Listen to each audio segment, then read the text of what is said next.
उल्हासनगर प्रभाग क्रमांक 19 ब मध्ये चिन्हावरून गोंधळ पाहायला मिळाला। उमेदवाराला भाजपची कमळ निशाणी देण्यात आली, मात्र भाजप म्हणतोय तो आमचा अधिकृत उमेदवारच नाहीये। अपक्ष उमेदवाराला भाजपने पुरस्कृत केलाय। उल्हासनगर भाजपातील सावळा गोंधळ त्यामुळे चव्हाट्यावर आला। बाय मिस्टेक बी फार्म पूर्व मंडल अध्यक्ष बंटी कुर्सीजा को दिया गया था। बाद में हमने उनसे संपर्क करने की कोशिश की, लेकिन उन्होंने अपना मोबाइल स्विच ऑफ कर दिया और बी फार्म रिटर्निंग ऑफिसर के पास जमा कर दिया। इसके बाद हमने उनको ये निर्देश दिया कि आप अपना एक स्टेटमेंट जाहिर करें और कहें कि मैं भारतीय जनता पार्टी का ऑफिशियल कैंडिडेट नहीं हूं और ऑफिशियल कैंडिडेट जो है ये जिसको पाठिंगा है, हाँ, कोमल दिनेश लहरानी, उनको आप पाठिंबा जाहिर करो और उनके साथ मिलकर आप काम करो। मंडल अध्यक्ष का जिम्मेदारी उन्होंने अभी स्वीकार किया है। हमें जैसे भाजपा की तरफ से बी फॉर्म दिया गया और हम उम्मीदवार के तौर पे 19 ब में उतर गए। हमारा कंफर्म हो गया बीजेपी की तरफ से।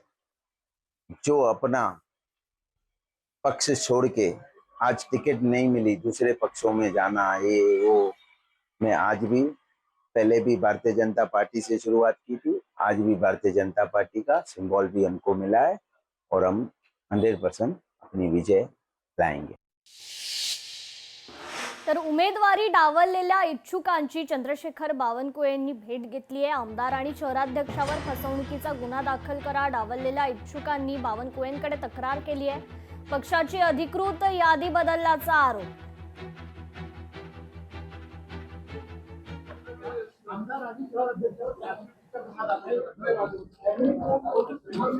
अरे एक बैठक आहे म्हणे,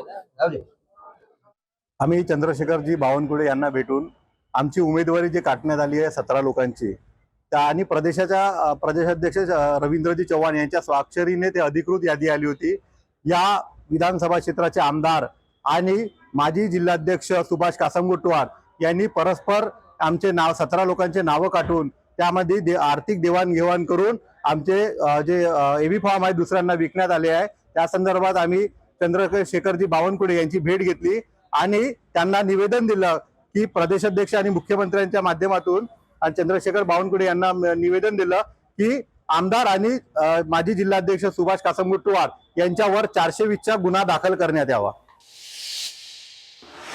तर मुंबईत भाजपचा प्रचार आहे। आमदार अमित साटम यांनी जुहू बीचवर प्रचार केलाय। मॉर्निंग वॉक करणाऱ्या नागरिकांशी अमित साटम यांनी संवाद साधलेला आहे।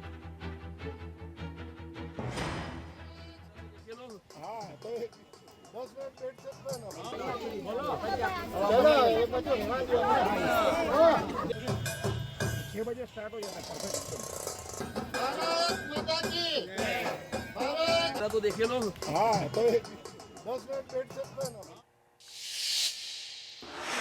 काँग्रेस पक्षाने प्रियंका गांधी यांच्यावर महत्त्वाची जबाबदारी सोपवली आहे। निवडणुकांसाठी 5 राज्यांमध्ये स्क्रीनिंग कमिटी आहे। प्रियंका गांधी यांचा या समितीत समावेश आहे। आसाम स्क्रीनिंग कमिटीच्या प्रमुखपदी प्रियंका गांधी यांची नियुक्ती करण्यात आली आहे। पहिल्यांदाच राज्य स्क्रीनिंग कमिटीची जबाबदारी त्यांच्यावर सोपवण्यात आली आहे। काँग्रेसने 5 राज्यांमधील आगामी विधानसभा निवडणुकांसाठी स्क्रीनिंग कमिटी स्थापन केली आहे। प्रियंका गांधी यांचा या समितीत समावेश करण्यात आलाय। त्यांना आसाम स्क्रीनिंग कमिटीच्या प्रमुखपदी नियुक्त करण्यात आले।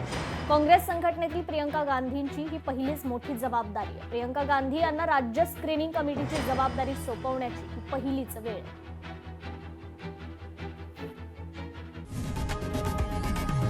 लोकशाही मराठी ऐका, पहा, जागरूक रहा।